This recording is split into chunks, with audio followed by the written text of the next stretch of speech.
కైలాస పర్వతంపై పార్వతీ అమ్మవారు స్నానం చేయాలని అనుకున్నారు. ఆమె శరీరానికి రాసుకున్న పసుపు లేపనం తీసుకుని ప్రేమతో ఒక బిడ్డని తయారు చేశారు. ఆ బిడ్డకు ప్రాణం పోశారు. ఆమె మృదువుగా చెప్పింది, "నువ్వు నా కుమారుడివి. ఈ ద్వారాన్ని కాపాడాలి. ఎవ్వరినీ లోపలికి రానీయవద్దు." కొంతసేపటికి శివుడు గృహానికి వచ్చాడు. కాని ఆ చిన్న బాలుడు అతను తన తండ్రివని తెలియదు. అతను ధైర్యంగా శివుడి మార్గాన్ని ఆపాడు.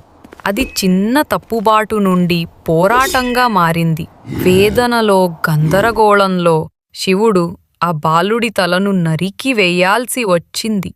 పార్వతి అది చూసినప్పుడు ఆమె బాధతో లోకాలు కంపించాయి. శాంతి కోసం శివుడు తన గణాలను పంపాడు. దారిలో మొదట కనపడే జీవి తలను తెచ్చండి.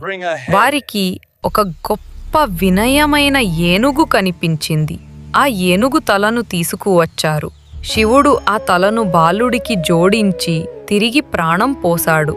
అతడు ప్రకటించాడు, "ఇతనే వినాయకుడు, అడ్డంకులను తొలగించేవాడు. ఏ శుభకార్యమైనా ఆయన పేరుతోనే ప్రారంభమవుతుంది."